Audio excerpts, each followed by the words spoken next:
cher peuple de Dieu, nous avons un petit message par rapport à notre vie dans cette situation qui est en train de passer dans la tête de tout un chacun de nous, la situation de la pandémie de coronavirus qui est en train de dominer, de régner, de battre son plein dans le monde tout entier en général et dans notre pays, la RDC en particulier. Raison pour laquelle ce soir, j'aimerais nous exhorter par rapport à notre niveau de foi. Bien-aimés dans le Seigneur, nous devons être courageux, nous devons persévérer à aimer et persévérer avec notre foi.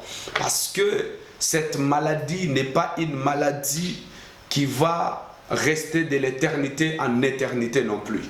Mais c'est une maladie qui a une durée, une maladie qui cherche la repentance, qui cherche la faveur de Dieu. Mais au-delà de tout ça, nous devons avoir la foi. Parce que si nous lisons Ésaïe chapitre 33, les versets 24, la Bible nous dit « Aucun habitant ne dit « Je suis malade ».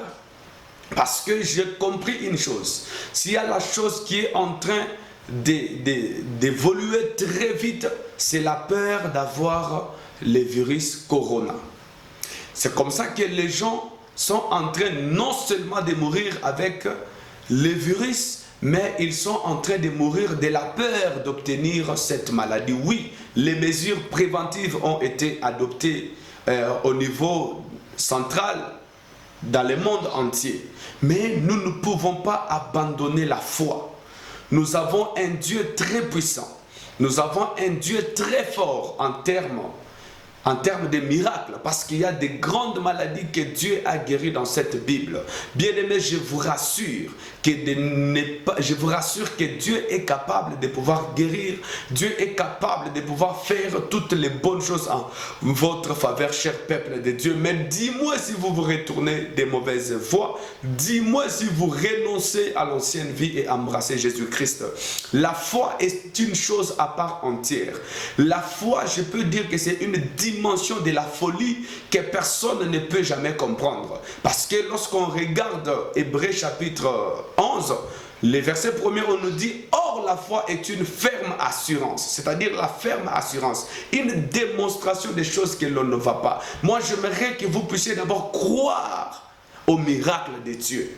Parce que même Jésus, il dit que lorsque je vais rentrer, est-ce que je vais trouver la foi? Bien-aimé, ne perds jamais la foi. Pendant ces moments difficiles, ne perds jamais la foi. Jésus est capable. Ne pense pas qu'il est incapable. Dieu est capable. Laisse-moi te dire ce soir que le silence de l'Éternel Dieu n'est pas égal à son impuissance. Dieu est fort, il est puissant, il est capable de faire quelque chose. Il suffit seulement de croire. Il suffit seulement d'augmenter la dimension de la foi. Bien-aimé, tu verras que les miracles seront possibles. Ne vous fatiguez pas. Notre Dieu est avec nous. Il ne va jamais nous abandonner. Croyez que cette maladie a déjà pris fin. Croyez qu'aucun habitant n'est malade.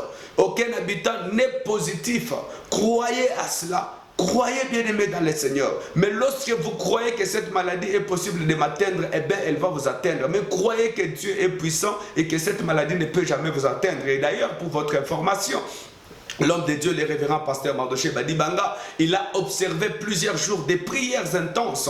Il priait toujours sur cette situation de coronavirus. Et vous savez, bien aimé en Christ, quel accoutrement il avait. Il était habillé en sac de raffia pour chercher la faveur de Dieu. La même attitude qu'avaient pris les peuples de Ninive. Ils avaient cherché Dieu en culbutant dans la cendre, en s'habillant des sacs de raffia pour chercher la faveur de Dieu. En tout cas, bien-aimés dans le Seigneur, je nous exhorte ce soir à maintenir notre foi, à maintenir notre position. N'allez pas adorer les choses de ce monde. N'allez pas pratiquer l'idolâtrie, parce que Dieu n'aime pas l'idolâtrie. En tout cas, ce soir, que ces petits messages puissent vous aider et puissent vous réconforter ce soir et puissent vous donner encore une nouvelle démarche en Christ. En tout cas, que le Tout-Puissant vous bénisse, que le Dieu de mon Père, Mardoché Badibanga, soit avec vous, qu'il vous protège qu'il vous garde, qu'il vous épargne contre toute puissance du coronavirus dans votre vie, dans la vie de vos enfants, dans la vie de votre famille, dans le monde tout entier. Que Dieu vous bénisse. Soyez bénis.